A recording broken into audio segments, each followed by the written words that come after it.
Okay, I think we have just about the right amount.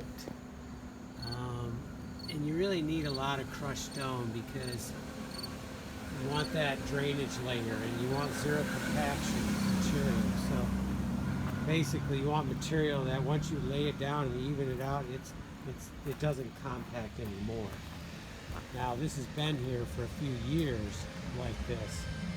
So the lower dirt that they put in when they dug that 10 to 15 foot trench should have had plenty of time to compact. So the only stuff that's loose now is the stuff that I disrupted, taking out the weeds and grass. And the stone below that is still not, I didn't move it. I just moved enough to get everything leveled off nicely. So the next step is I'm going to start pulling off one stone at a time, and I'm going to pound the edges to put a little bit of a bevel on there, a natural bevel. It gives it more of a natural look. Plus you don't have that sharp edge here, you know, where your sneakers can hit. You know, you put a little bevel on there, and it can be done with a grinder too, but I didn't bring my grinder, so we're just going to use the hammer.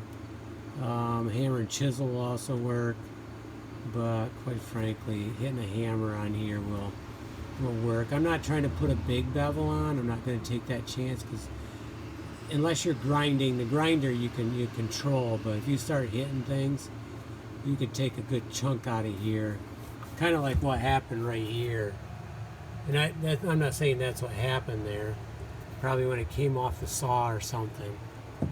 So these are, what's unique about this is Pennsylvania bluestone, which is not in the Lewistown area as far as I know at all. So this, you know, this came a couple 100 miles to get to here. This is lower grade because the blue, people who buy the bluestone, they want the blue. They don't want any of that brown in there and stuff like that, which I think is unfortunate because I think that adds character. But regardless, that's the way it is. These are cut. So these were all cut to 1.5 inches. They are very consistent, and then they were cut this way too.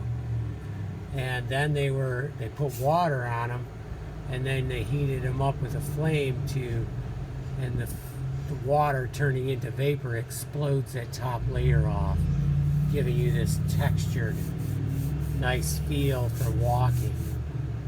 So that's a key factor. If you're going to go with the thermal treated, that's what this is.